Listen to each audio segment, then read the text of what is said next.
Jar Oil. The company have filling stations across the country, and our rates are relatively cheaper than anyone else across the country. Jar Oil is the biggest producer and distributor of cement in the country with the most competitive prices in the market.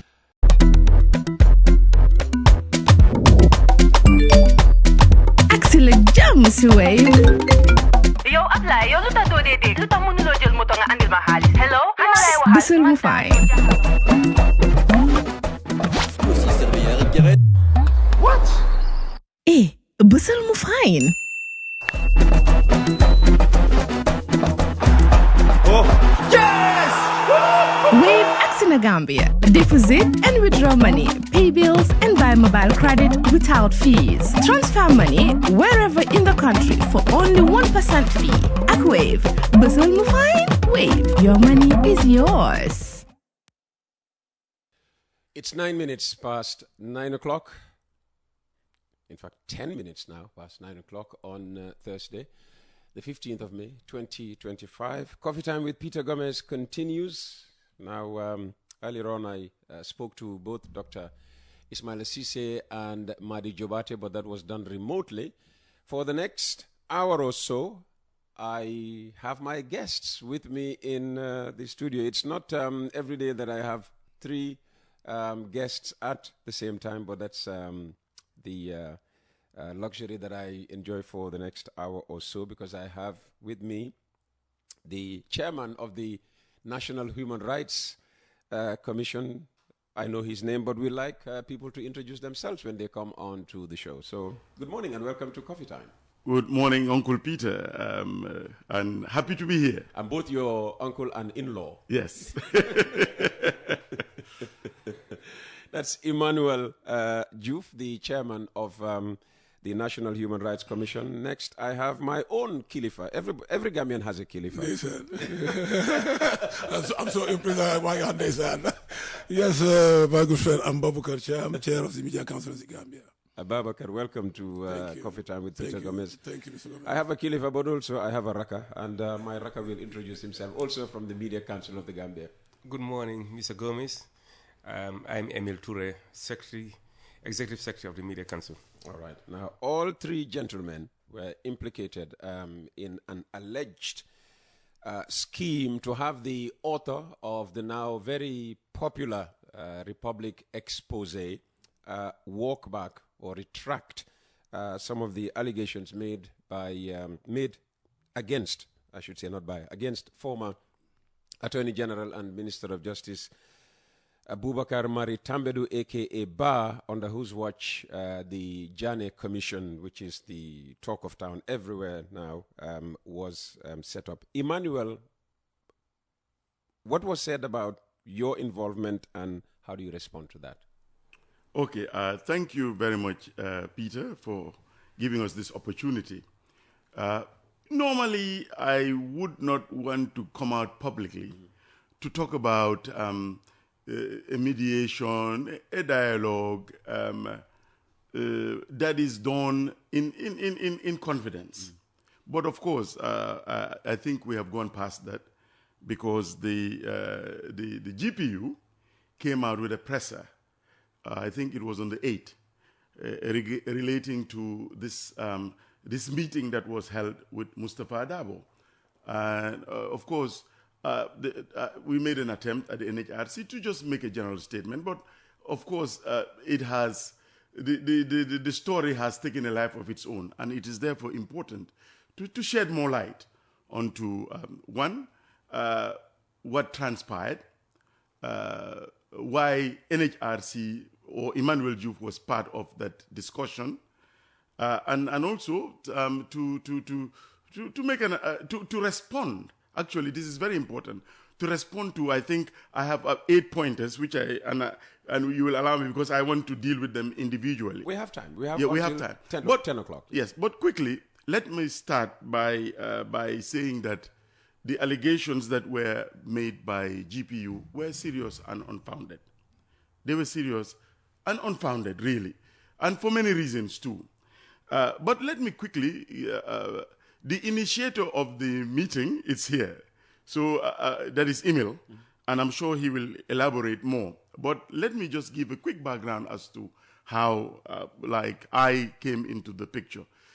It is true that around on the 5th of May, I did get a call from Abubakar Tambedou, and I will explain more. I get calls from everybody, and of course, it's an open secret that Ba is my friend. Mari Jobate, I'll come to him as well. I set up a foundation called Flair. He's one of the members. Almamital is my gay soul. So this is not but anyway, the call came from Ba.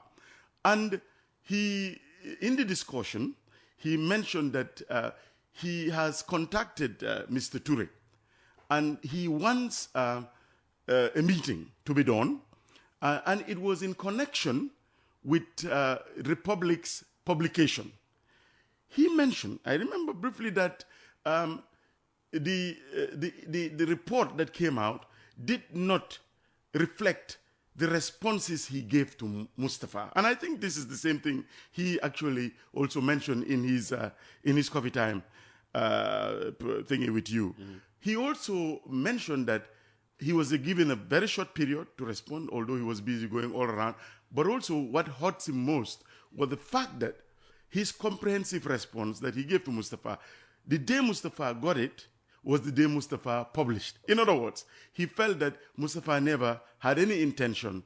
Anyway, this was the gist. Mm-hmm. So, but he also mentioned, importantly, that even friends and family members are telling him to even take legal action because the misrepresentation came as if he was the target and he was corrupt. This was what I got from him. And immediately he said, when his email will call NHRC, and he actually wanted, he was very specific, if Commissioner Nyundu Drame could be part of that discussion. He said that. Quickly, I called Commissioner Drame, and but Commissioner Drame unfortunately was going to Addis Ababa the next day on an official trip. So I told him, but we also have in our institution, each commissioner is designated a thematic area. Commissioner Imam Baba Lee is the commissioner responsible for alternative dispute resolution, mediation, negotiation, and I am his official alternate, actually. And I'll explain all this. So I told him that Commissioner Drame is going away anyway. But he said, anyway, I'll want NHRC to be part of it. And later that evening, was it the evening or Emil? So I spoke to Emil. He said he's trying to call Mustafa to come over. I said, yeah, Ba mentioned a bit these issues. And then he said he would want to have the meeting held at the NHRC, giving its neutral venue. Mm-hmm. And I also even explained, because doubts have been planted in the minds of many people. Ni all of you here, sasa wa hudega wa yahana hell. Okay, so fine.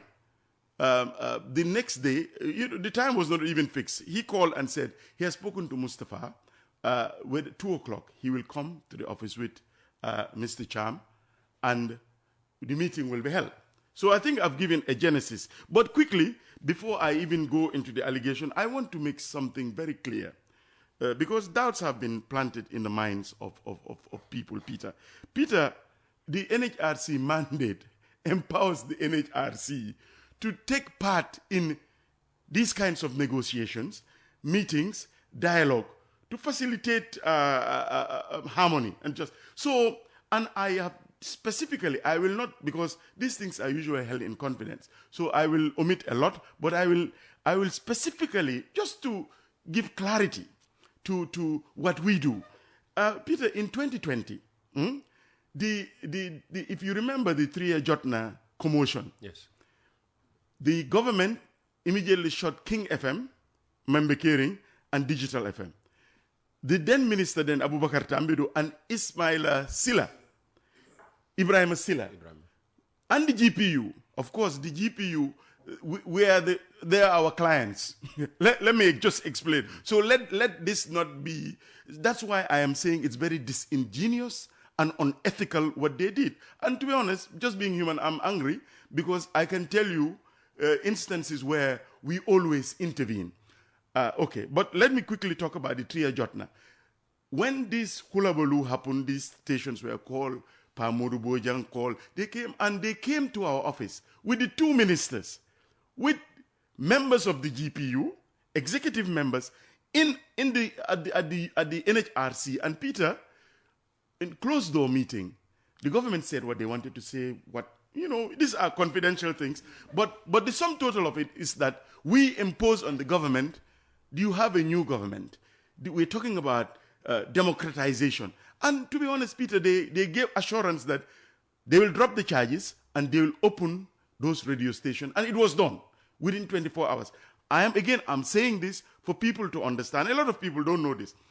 But quickly, I'll just give you 2 more examples and then I'll allow others to come. But it's good that I give a context to all this. In July 15, I actually went to my records and my WhatsApp.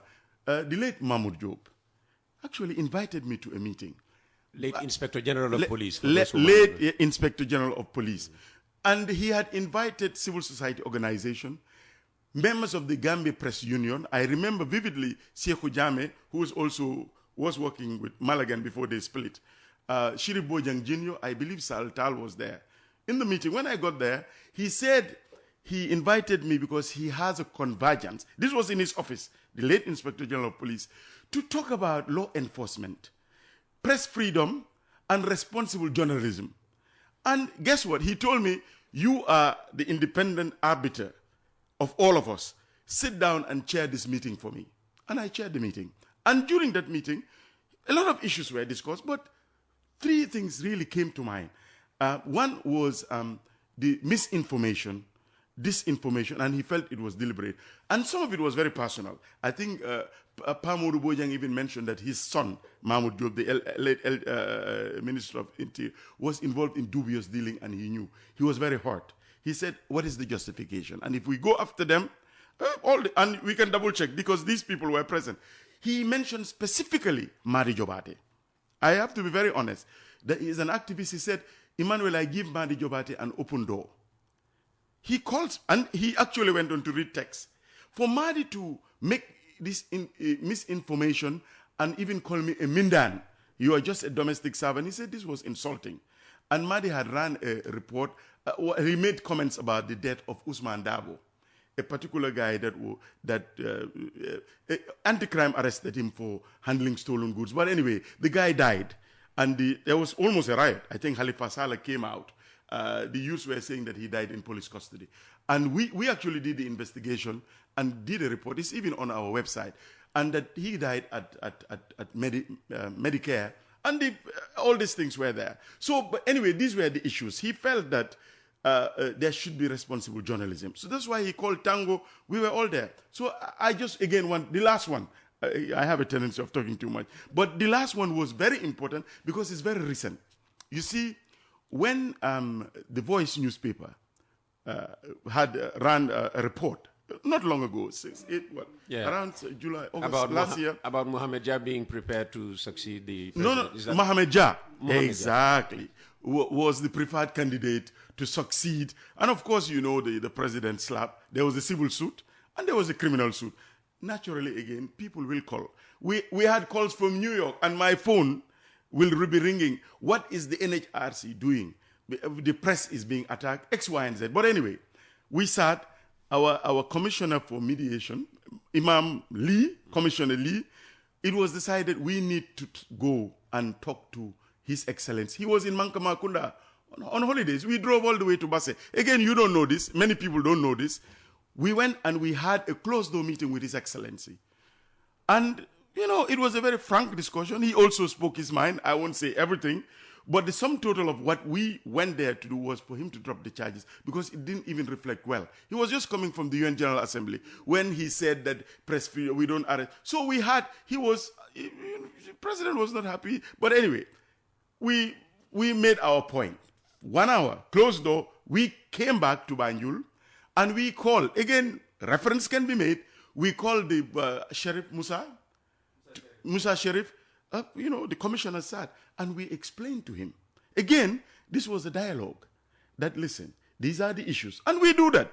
This is what we do all the time. And I have no apology to anybody. I know Ba, I'm friendly to Ba. I know Peter. You see, this is the society. You will know people. So I owe no apology. And this was not done. So, but anyway, just to conclude that one, the Voice newspaper, and subsequently, of course, he told us he'll go and report to the GPU, talk to them, and see, blah, blah, blah. He doesn't want to retract. We didn't even tell him to retract. That's not our job, really. And then, of course, it's history. The charges were dropped. Okay, I have to do this, give you some context. Because if you read the comments, it was, why was he doing there? It is my job, Uncle Peter. It is the job of the commission. It is the mandate. I'll be doing things. And even today, this afternoon, I'm co-opted into a very high-powered meeting. Yes, I do this. But I'm not in the habit of telling you everything. I get calls from government officers, whether they are happy with a press conference or not, or whether to negotiate. And lastly, before I keep quiet, the only thing I'll do after they speak will be to look at each and all an allegation to tell you exactly what was said and what was not said. Okay.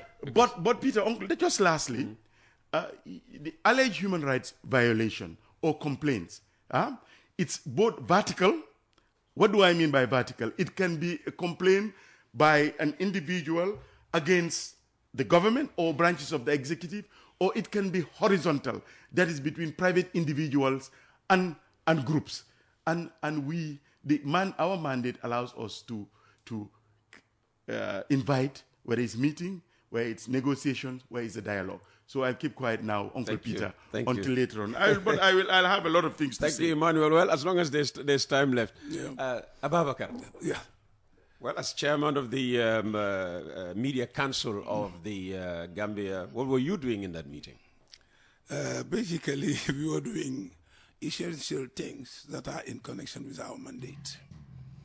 As he rightly said, first of all, I need to greet you very well and to congratulate you. You're doing a wonderful job. Thank you. I'm proud of you anyway. Thank you very much. And greet my good co-panelist.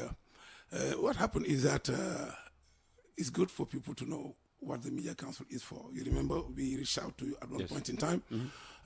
There was a need for us to tell people, to share with people information as to what the Media Council is here for. Uplifting the standard of journalism in this country, because we know that the challenges are huge and not single-sidedly we can face those challenges. We need to put ourselves together in order to face all those challenges.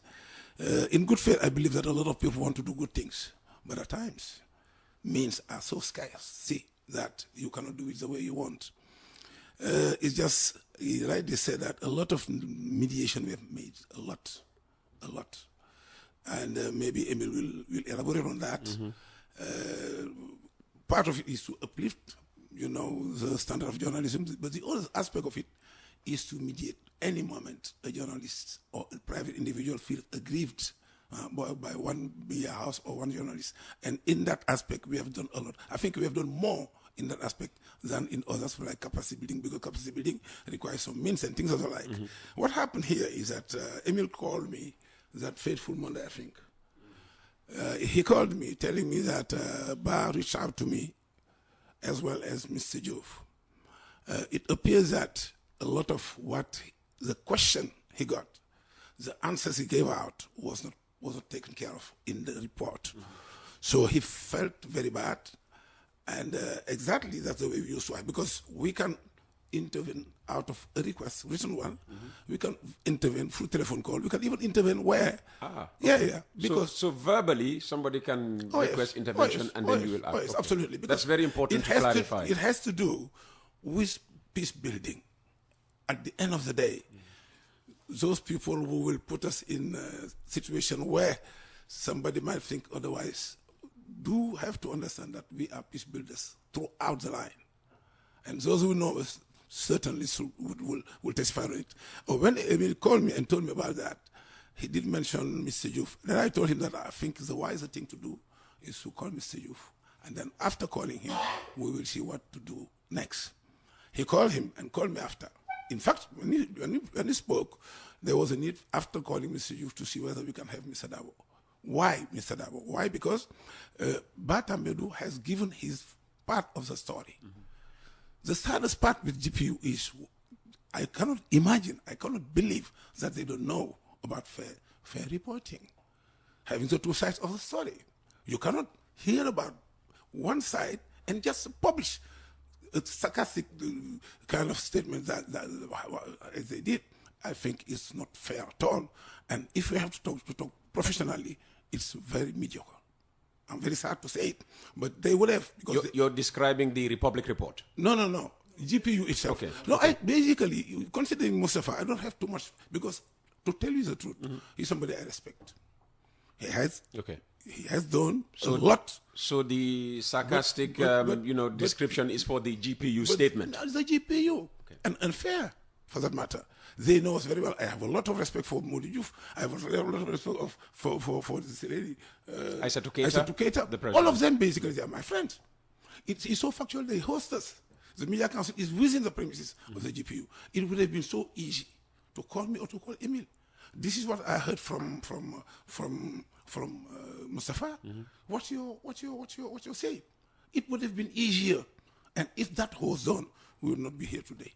It's because of the failure of GPU to do things professionally that we are.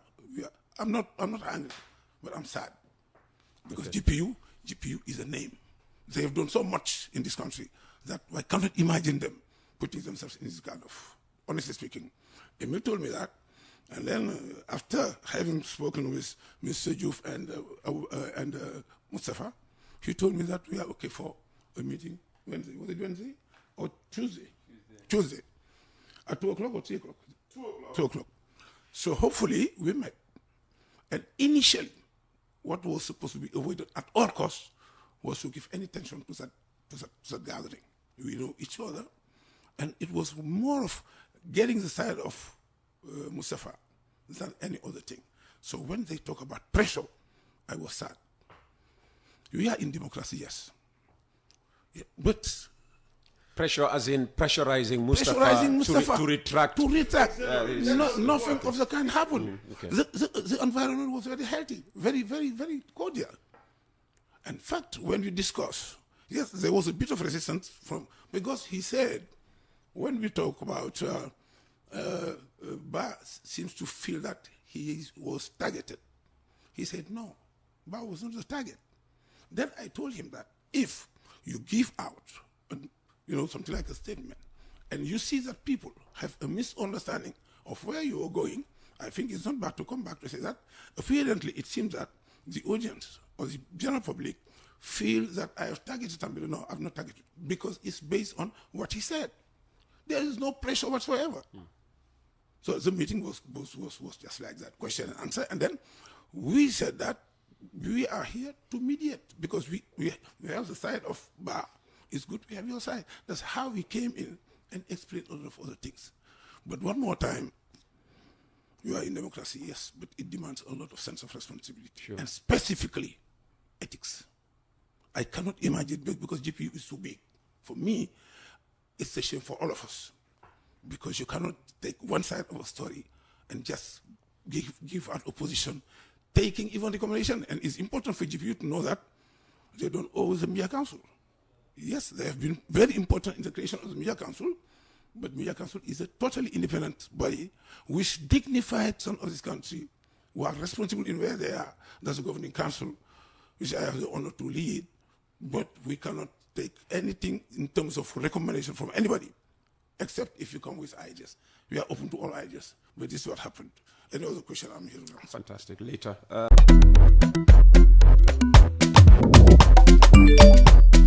Excellent jam, si Wave. Yo, apply. Yo, luta do dede. Luta mo nulo jël moto nga andil ma xaalis. Hello?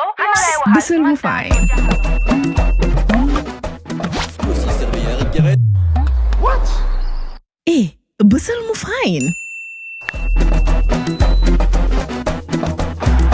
Oh, yes! Wave Accina Gambia. Deposit and withdraw money, pay bills and buy mobile credit without fees. Transfer money wherever in the country for only 1% fee. At Wave, Bisul mu fine? Wave, your money is yours.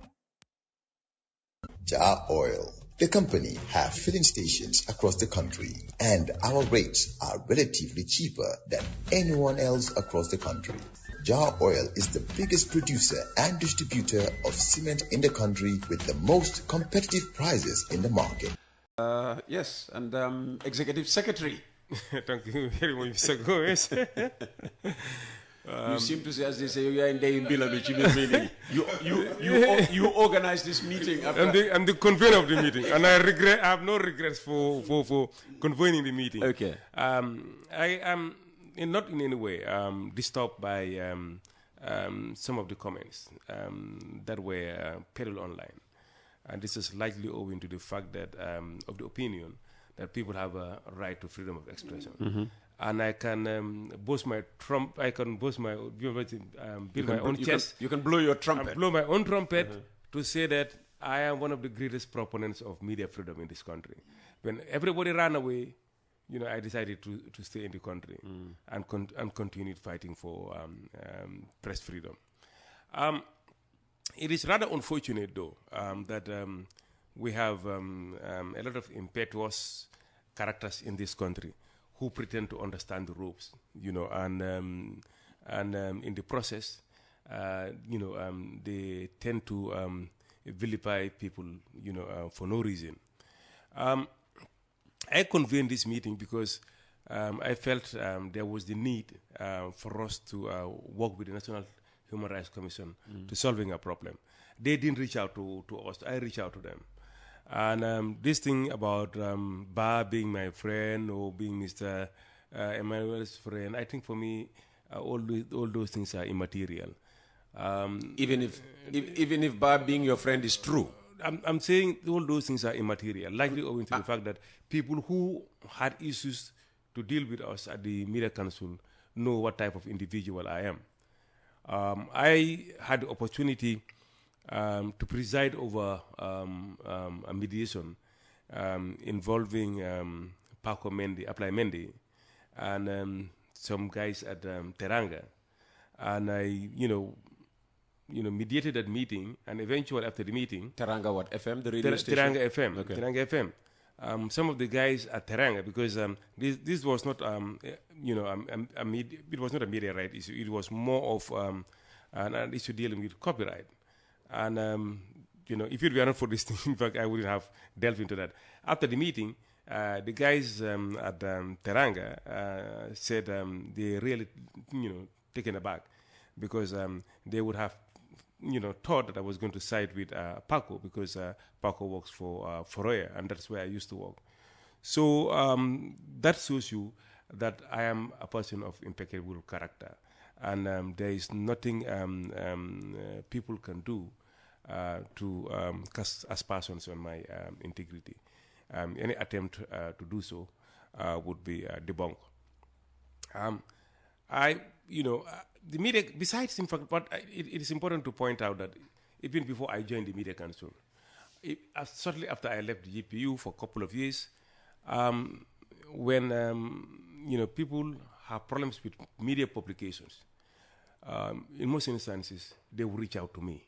Let me make that categorically clear. Even though they knew that I was no longer within GPU, but because of my stance, for media freedom and the confidence they have in me, they will reach out to me to ask me to resolve disputes.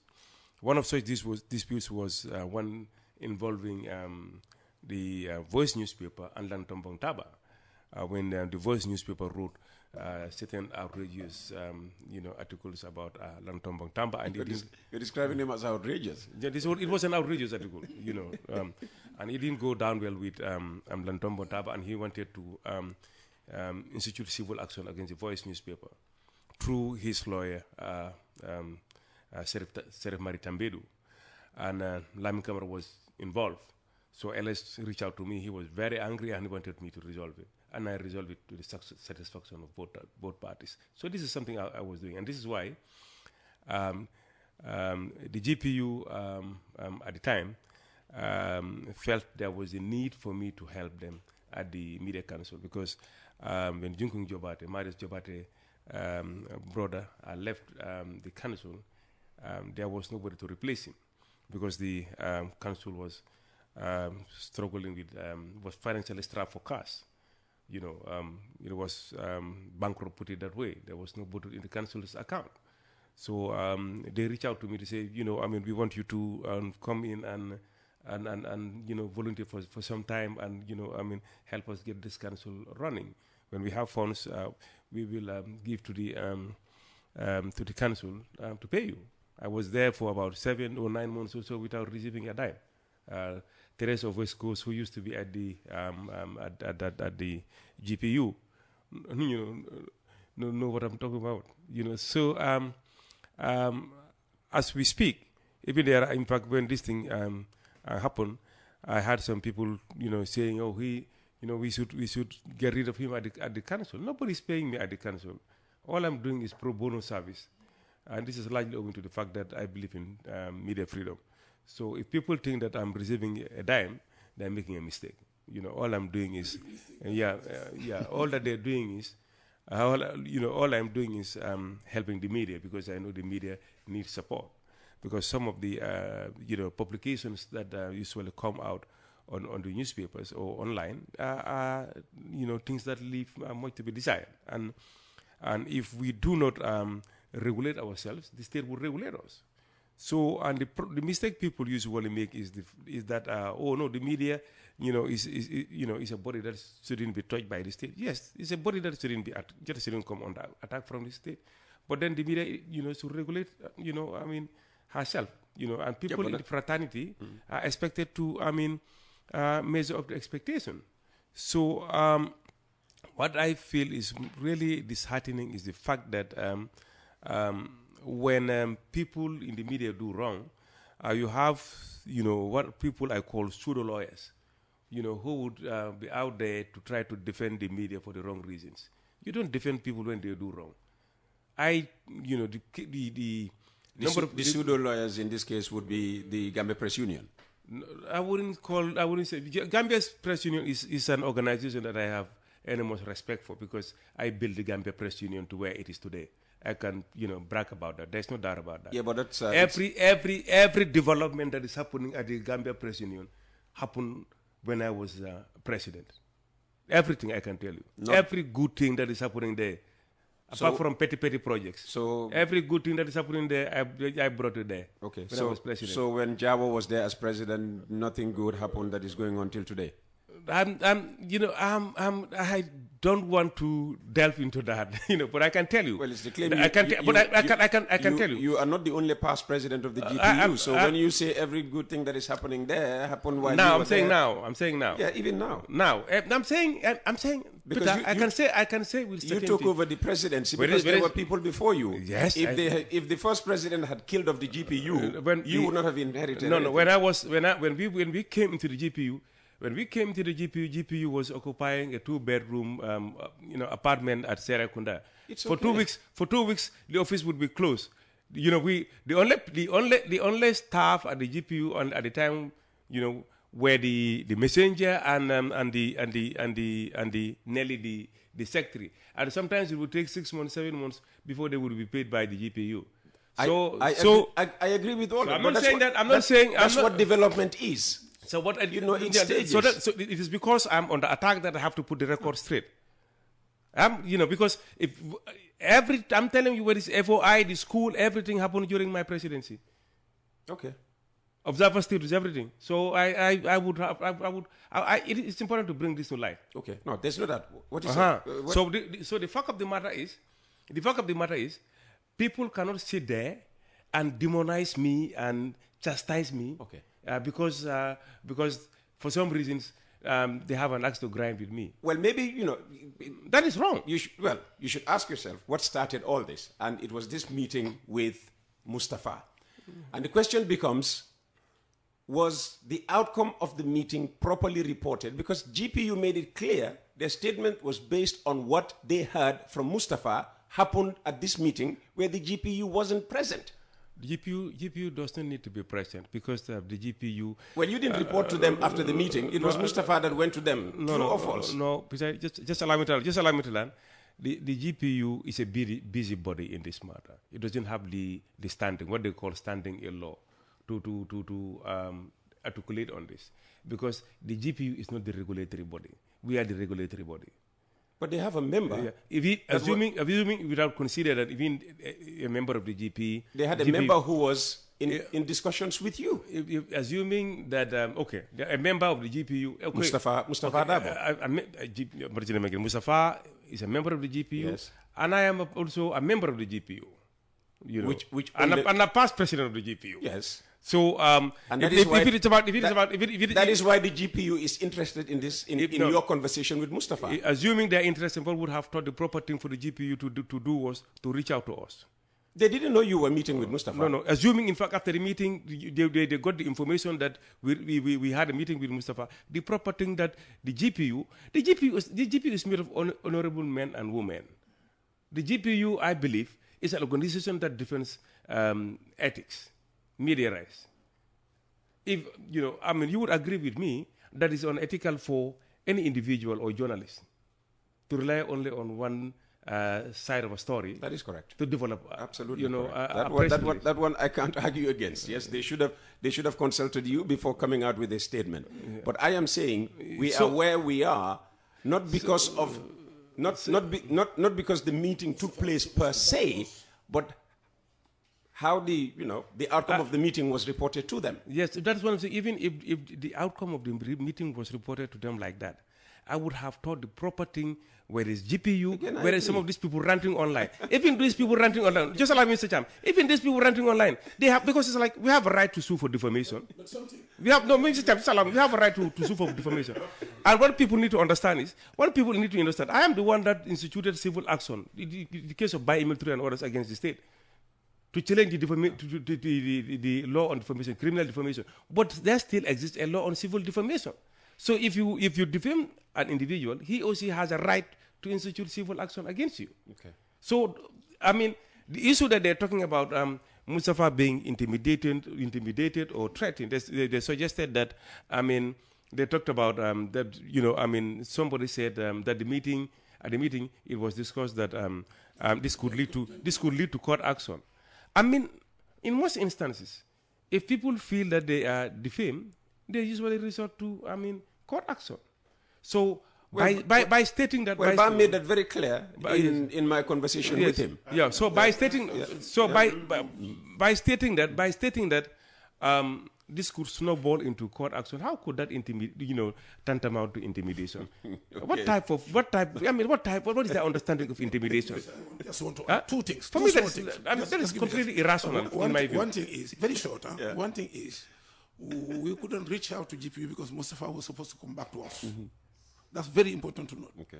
In fact, by the time that's why when we were expecting him to come, that we saw the thing. The other thing is that we have never talked about a court issue. We say that Bar doesn't want to bring this matter to court.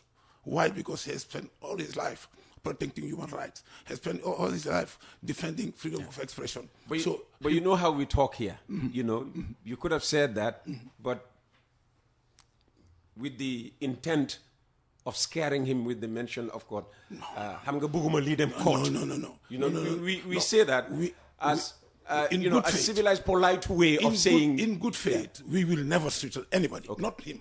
Okay. But we respect too much the human being. We love too much the human being to threaten him for any reason. Never. Okay, all right. Emmanuel, back to you. I think back to me. Thank you. Thank you very much, Peter. Just quickly to say that I don't think there was any obligation to report to GPU. There was no obligation? No. There was none whatsoever. When this meeting took... that's what I'm telling you. Individual journalists come to me when either they are harassed or they come to NHRC. And you solve their problem of course, without involving the GPU. Absolutely. And they have never complained. All the time. Okay. This is the point I'm making. So, that's why I'm saying it's dangerous planting thoughts. And I think, honestly, let's call it spade a spade. I think the GPU were, unethical. This is the word. And I will say something, I'm sure my NHRC people won't like it. Immature. Yes, I saw a lot of immaturity in the whole process. But let me quickly, and I like the fact what you said. After the discussion, Mustafa said, but Mustafa was very straight. Let me just quickly, before I address each of those allegations, because it's important. When the conversation was going on, Mustafa said that he didn't have any special, because it had to be relayed what the concerns of Bar were. That's how you do negotiation. Then what would you say? He said he didn't target Bar at all. And when the issue of him not representing what Bar, because Bar said he did a detailed answers to the questions posed, Mustafa said that yes, okay, maybe I did not, and I published the same day, but I did a rejoinder where I published exactly the report of Bar. He said that. He said that. Then the other thing was that, which he said categorically, was that, listen, I do not control the way when people read, the opinions they will have on a document. It's not under my, and these were fair comments. Mm-hmm. So my friend, would you intimidate Mustafa? Anyway, but let me calm down and deal with the issues. So, but I want to just, because there were about 8 things. Yeah, go ahead. And please, and this was the story. You see, it was the way in which the GPU, I'm just now taking from the story of the GPU, because they made a lot of insinuations that during that meeting, that the story caused confusion, that, you know, we are pushing him and saying, you know, your story has caused confusion. This was one of the things they say. But this was an issue raised by Abubakar Tambedou, that the way the story came out, and yes, he was right. He said that even some of his family members have told him to recourse to the courts. And exactly, he said, but he doesn't want to do that. So this issue of confusion was what was relayed as coming from Bar, not from us or personal. 2, that the article was misinterpreted as an indictment of Mr. Tambedou.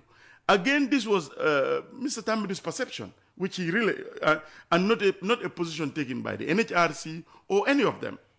Number 3, that Tambedou was given only 5 days to reply. Again, Mr. Tambedou said that, even he said, I'm busy, but within 5 days. Again, we relate what was said. So it's the sensationalization of all these things that really, it just tells you that there was a sinister motive.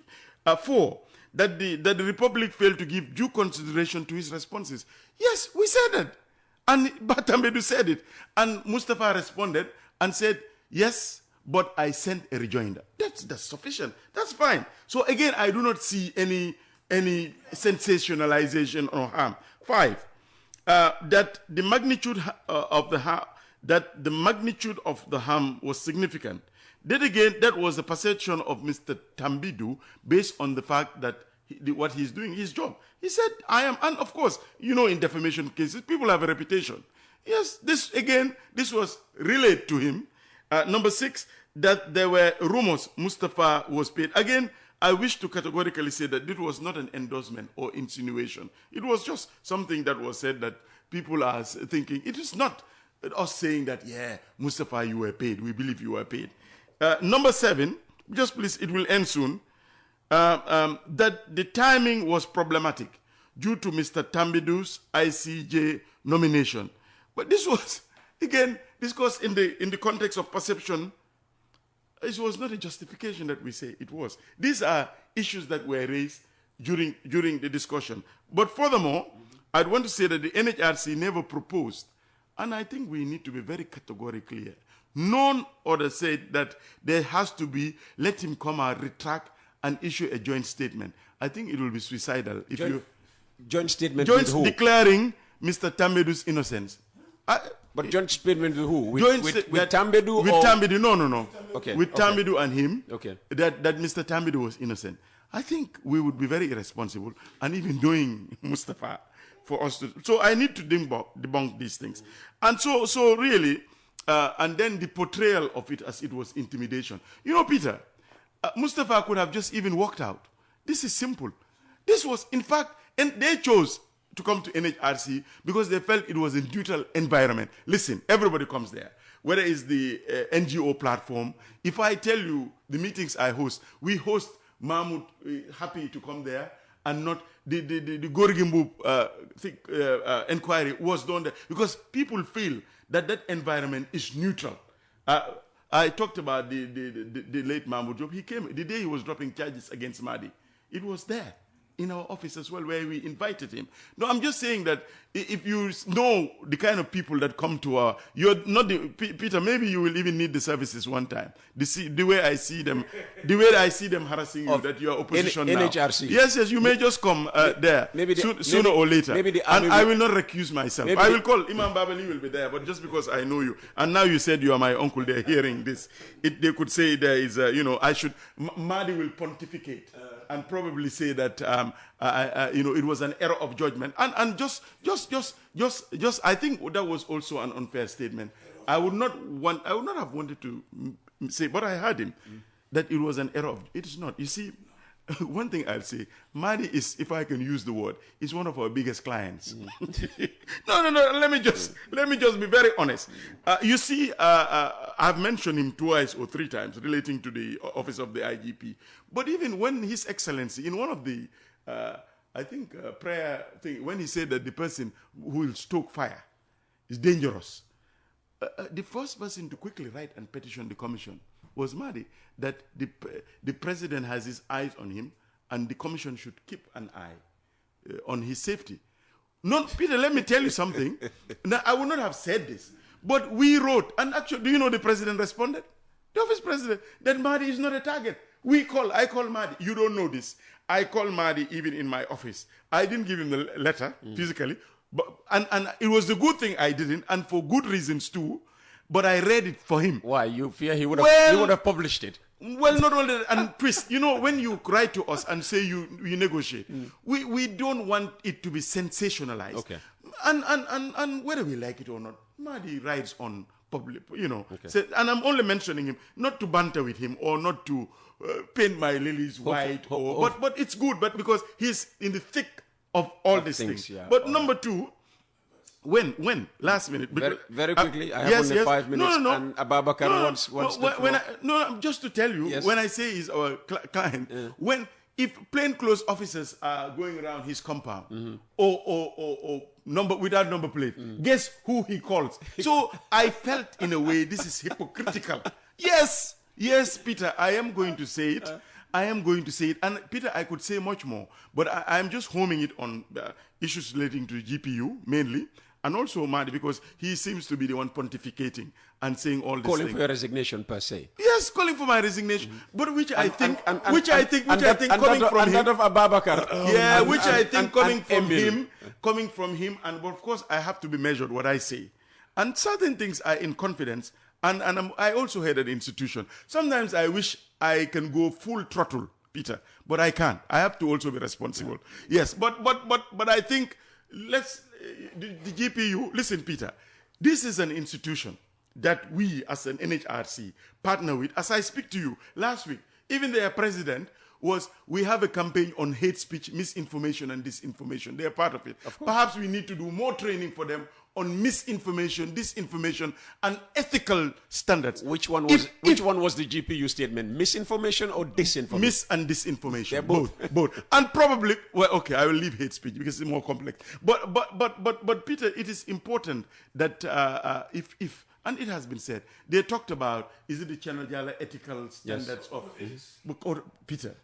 Peter, if somebody reports to you, and I don't think Mustafa should have even, but of course he has a right, because Mustafa said, I remember him asking whether you use your state email address, he'll get back to you. When he was going, that's what he said. He said, thank you, but I will. He even had a banter with you on whether you check your mails. And very quickly, we have three minutes. Yes. So the list GPU could have done when they can still publish it, but say that when we contacted Emil Touré, when we contacted Babukar Cha, when we contacted Emmanuel Diouf, this is what they say, and let people do their judgment. I didn't want to talk about these things, and I'm sure when you plant thoughts in people's mind, they will say, what was Diouf doing there? Yeah. Diouf is in many places, Peter, whether you know it or that is very clear. Ababakar, Ababakar. No, I've closed your mic. You're not on anymore. Go ahead. Yeah. Well, we are almost at the end of the program. Yes, 2 minutes. We have to thank you for giving us this opportunity to clear the air.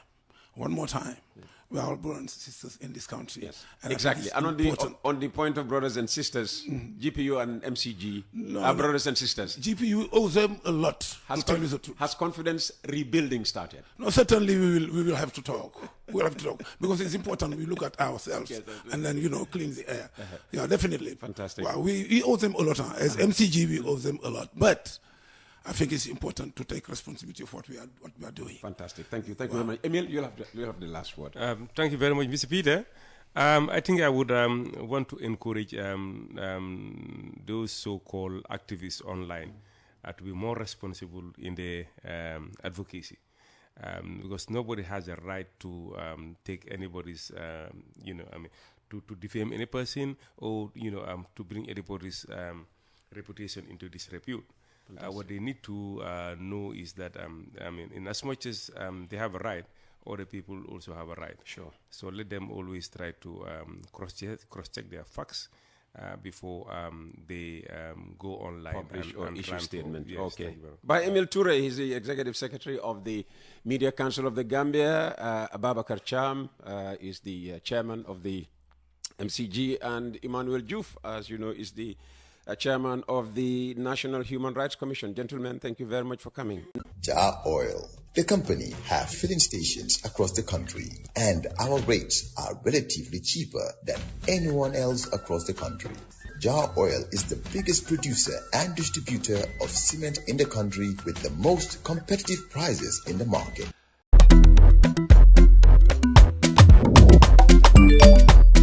Excellent jam, Suede. Yo, apply. Yo, luta do de de. Luta mënuloo jël moto nga andil ma xaalis. Hello? Ano lay waxal? Bisul mu fine. What? Bisul mu fine. Oh, yes! Wave Accina Gambia. Deposit and withdraw money, pay bills and buy mobile credit without fees. Transfer money wherever in the country for only 1% fee. At Wave. Bisul mu fine? Wave. Your money is yours.